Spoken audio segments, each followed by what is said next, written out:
নমস্কার। আজকে আপনাদের সামনে আমি আলোচনা করতে চাই যে এই যে আমরা সবাই বলি সতী, তা সতী ক প্রকারের আমাদেরকে জানা দরকার। তাহলে আসুন আজকে সেই নিয়ে আপনাদের সামনে আমি আলোচনা করব। তা দেখবেন সবাই বলে দ্রৌপদী ছিলেন সতী। তাহলে দ্রৌপদী কেমন সতী সেটা শুনে যান। তাহলে দ্রৌপদীর স্বামী কটা ছিল না? 5টা। যুধিষ্ঠির, ভীম, অর্জুন, নকুল, সহদেব, 5 জন স্বামী। কিন্তু 5 জন স্বামী থাকতে দ্রৌপদী আবার কর্ণকে স্বামী করার জন্য মনে ইচ্ছা করেছিলেন। তা এটা হলো এক ধরনের সতী। বেহুলা সতীর কথা শুনেছি। ওই লক্ষিন্দরকে বিবাহ করে ফুলশয্যা রাতে কালীনাগ দংশন করেছিলেন। মা বেহুলা মরা স্বামীকে কোলে নিয়ে জলে ভাসতে ভাসতে রক্ত মাংস গলে গলে পড়ছে, দুর্গন্ধ, পচা গন্ধ। মা সহ্য করে নিজের স্বামীকে বাঁচিয়েছিলেন।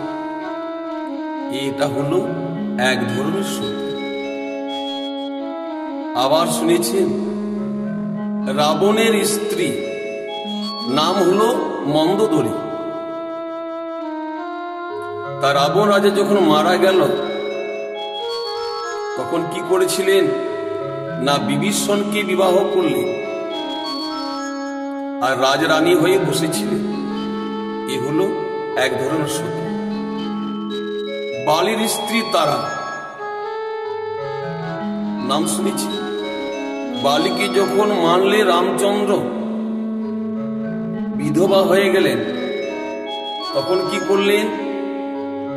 বালির ছোট ভাই সুগ্রীব তার সঙ্গে বিবাহ করলেন তারা। এটা হলো এক ধরনের সতী। মহাভারতে ধৃতরাষ্ট্রের নাম শুনেছেন আপনারা। ধৃতরাষ্ট্র অন্ধ ছিলেন।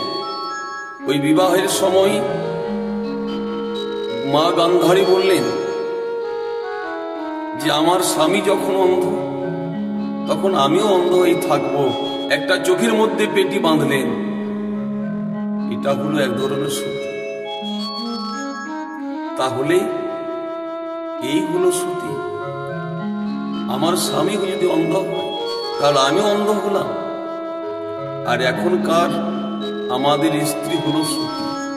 যদি একটা পা যদি ভেঙে যায় তখন বলবে আরেকটা পা ভেঙে দিই। এই হলো আমাদের সতী। নারায়ণের কথা শুনেছেন আপনারা, যিনি ভগবান পদ সেবা করছেন মা লক্ষ্মী। কিন্তু আমাদের স্ত্রী এখন হয়েছে যে স্ত্রী চরণ সেবা করছে কত কত স্বামী। এ হলো এক ধরনের সতী।